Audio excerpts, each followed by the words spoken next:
something was wrong, could not figure out what it was. No idea. No doctor could figure out what was going on. I had chronic infections. If you ever heard of MRSA, I had that twice. My body just, yes, terrible. And my body just wasn't fighting things anymore. So I was going from doctor to doctor, and everyone kept saying, I don't know.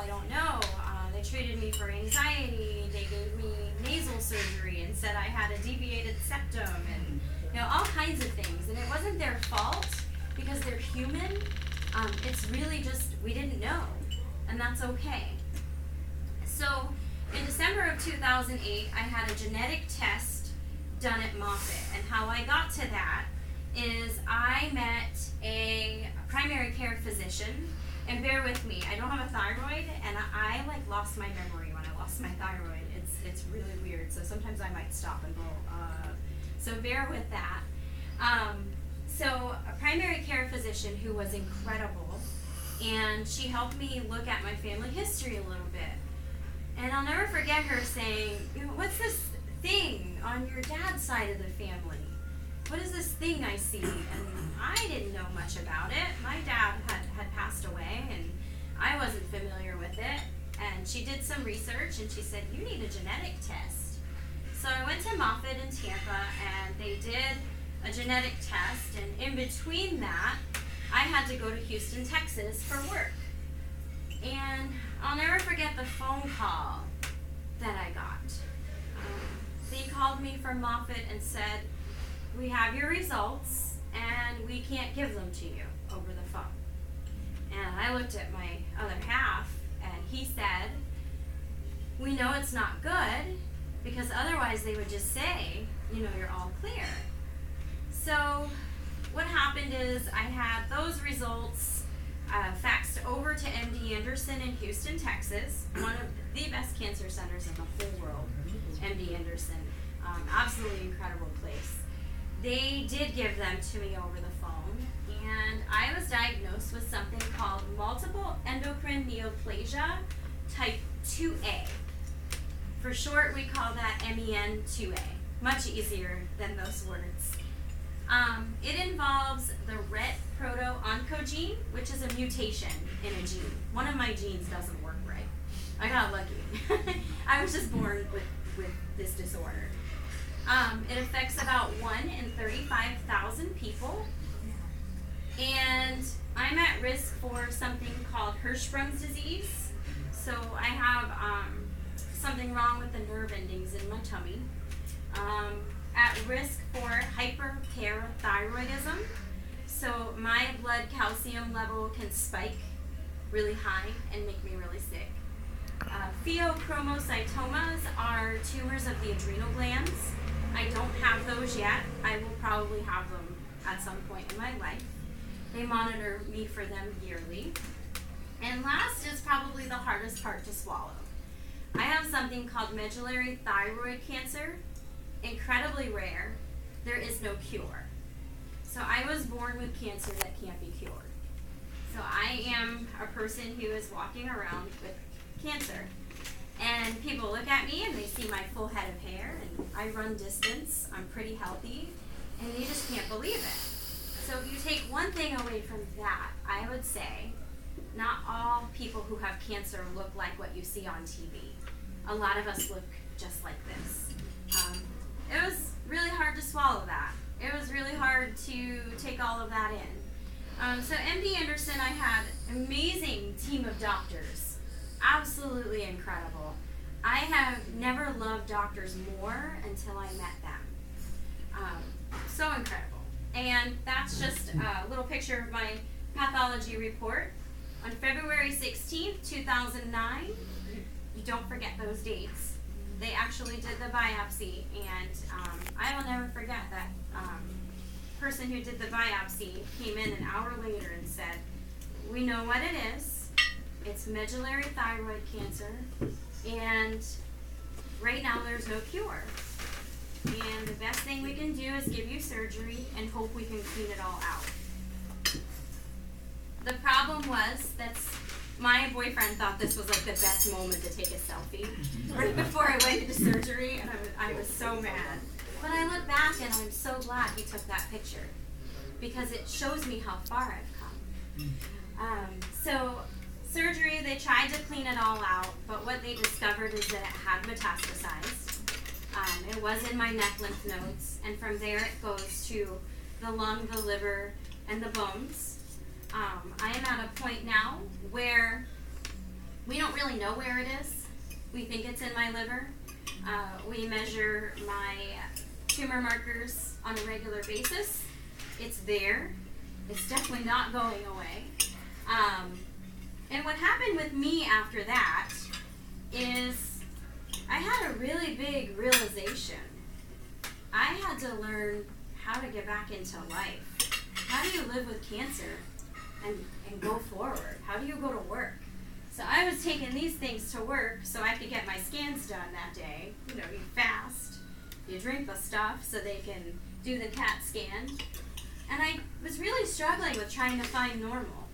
And around that trying to find normal time, we determined that I was stage 4A because it had pretty much traveled. What we didn't want it to do, it did.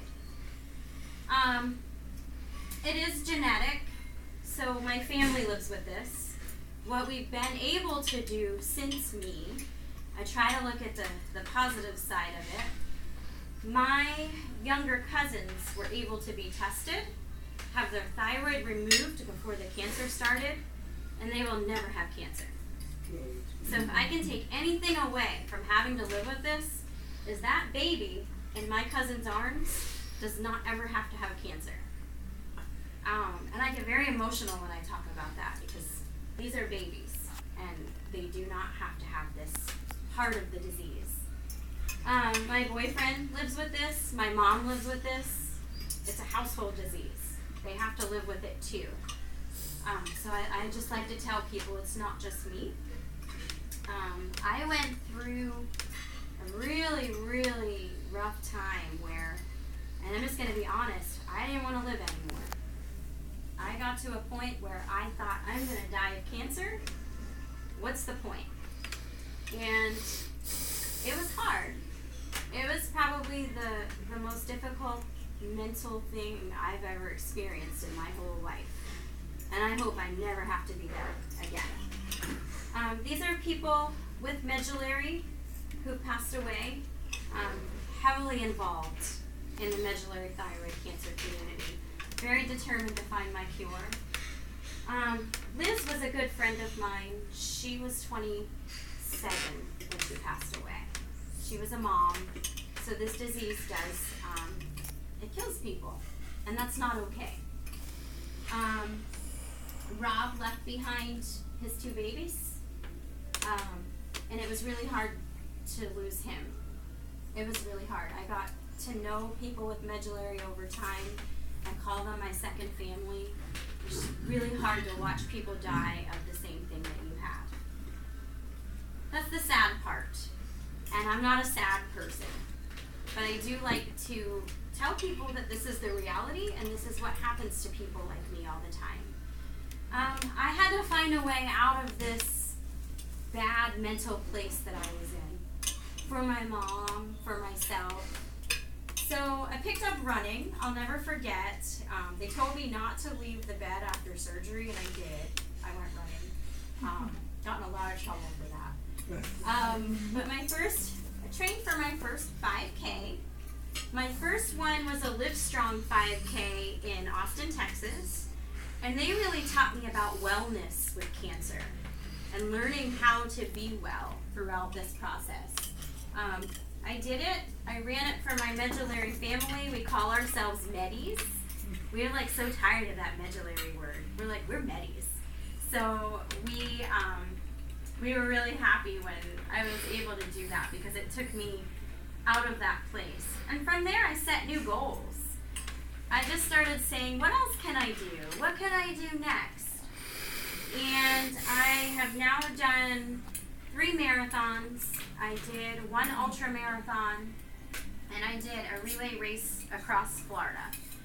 I'm still looking for what next. I'm always looking for what next.